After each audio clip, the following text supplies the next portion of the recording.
नमस्कार। मैं Kamlesh सक्टा, assistant professor Sanskrit, राजकीय स्नातकोत्तर महाविद्यालय लोहाघाट, चंपावत, उत्तराखंड से। एचआरडीसी के रिफ्रेशर कोर्स में मेरा रोल नंबर है 13। एक खाली जार, यह मेरी कहानी का शीर्षक है। इस कहानी का आरंभ इस प्रकार होता है। एक बार गुरुजी कक्षा में प्रवेश करते हैं और उनके हाथ में एक खाली जार होता है। खाली जार देखकर कक्षा में बैठे हुए विद्यार्थी बड़े उत्सुकता से गुरुजी को देखते हैं और गुरुजी ने उसको भरने के लिए वहाँ पर कुछ बॉल्स जो आसपास में बिखरी थी, बॉल को उठाया और उस जार में भरना शुरू किया। छोटी छोटी बॉल्स थी और थोड़ी ही देर में वो जार उन बॉल्स से भर जाता है। गुरुजी ने पूछा, यह जो जार है क्या अब वह भर चुका है? तो विद्यार्थियों ने उत्तर दिया, जी गुरुजी, जार अब भर चुका है। गुरुजी ने पास में ही पड़े कुछ छोटे छोटे पत्थरों के टुकड़ों को उठाया और उस जार में भरना प्रारंभ किया।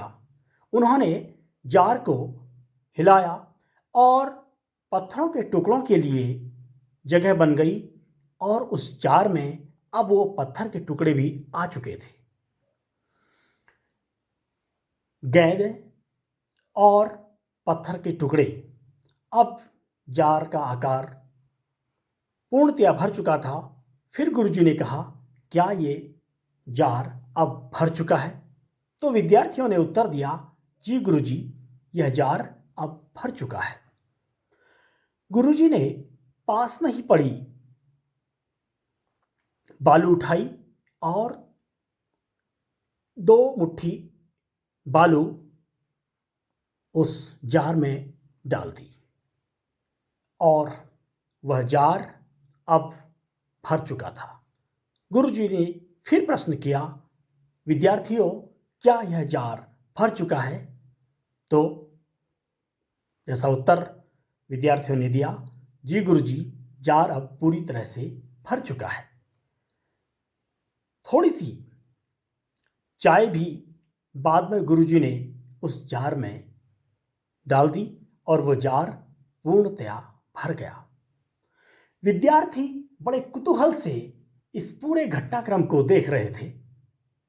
तो गुरुजी ने कहा कि यह जो पत्थर के टुकड़े और शुरुआत में पड़ी हुई जो बॉलें हैं, इनका बड़ा ही महत्व है।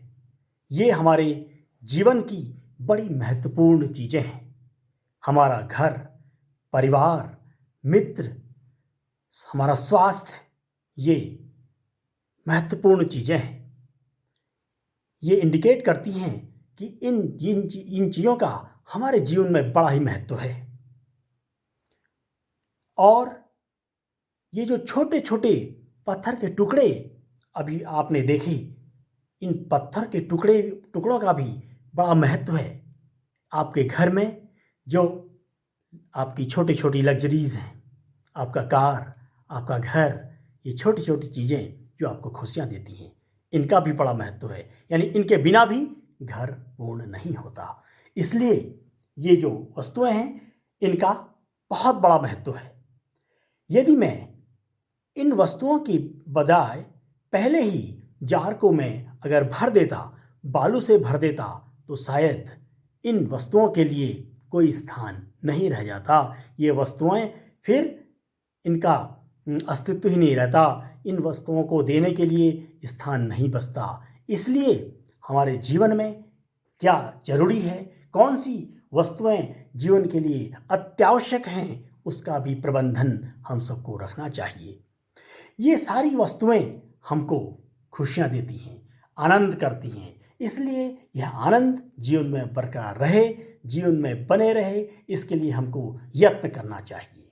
हम मनुष्य हैं और हमारा जो स्वास्थ्य है वो सबसे बड़ा धन है, इसलिए हमको अपने स्वास्थ्य के लिए बड़ा ही सजग रहना चाहिए। स्वास्थ्य यदि है तो हम अपने परिवार और अपने समाज सभी का विकास हम कर सकते हैं, कर सकने में समर्थ होते हैं। इस तरह से यह कहानी एक बहुत बड़ा संदेश देती है कि आपका जो मैनेजमेंट है वह व्यवस्थित होना चाहिए, वह व्यवस्थित होना चाहिए। आपका दायरा केवल आप तक ही सीमित नहीं, अपितु आपके परिवार और समाज के लिए भी आपका जो जिम्मेदारी है वह बनी रहती है, वह होना चाहिए। आप अपने स्वास्थ्य को लेकर सजग रहें, स्वास्थ्य को अच्छा बनाएं, व्यायाम करें, ताकि आप तन, मन और धन से व्यवस्थित होकर कार्यों को कर सकें, कार्यों का संपादन आप उचित ढंग से कर सकें। यह कहानी इस तरह का संदेश देती है। और इसके अलावा आपका जो दायित्व है कि आपका जो घर है वह व्यवस्थित रहे, वह अच्छा हो। लेकिन घर का तात्पर्य केवल आपका घर नहीं, आपका समाज भी व्यवस्थित होना चाहिए। उसके लिए भी आपको जागरूक रहने की आवश्यकता है। आपका जो सरोकार है वह केवल आप तक ही सीमित न रहे, आपसे समाज भी बनता है, राष्ट्र भी बनता है, यह देश बनता है, पूरा विश्व आपके क्रियाकलापों से प्रभावित होता है। तो यह कहानी बड़ा संदेश देती है जीवन के लिए। इतनी बात कहकर गुरुजी अपनी बात को समाप्त करते हैं। एक बच्चा पूछता है, गुरुजी आपने चाय भी तो डाली थी, उसके बारे में आपने कुछ नहीं बताया।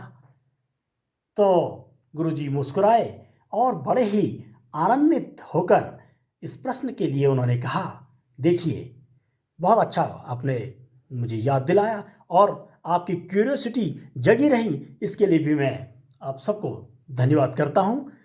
यह जो चाय थी, हमारे जीवन में कई बार ऐसे घटनाक्रम आते हैं जब हम अपने आप को भूलने लगते हैं, तो हमारे पास अपनी बातों को शेयर करने के लिए हमारा परिवार, हमारी पत्नी, हमारे मित्र, उनके साथ में हमारी योजनाओं का आदान प्रदान होते रहना चाहिए।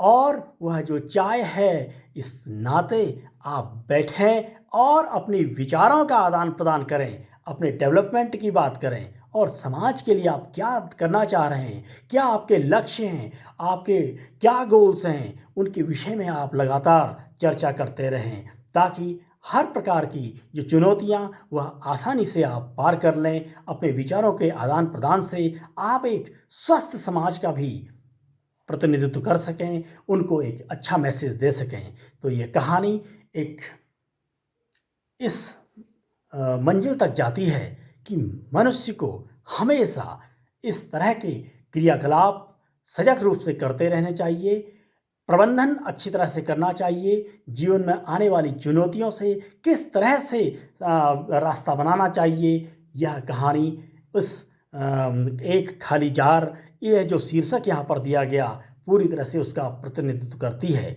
जय भारत, जय हिंद। मैं डॉक्टर कमलेश सक्टा, रोल नंबर 13। धन्यवाद।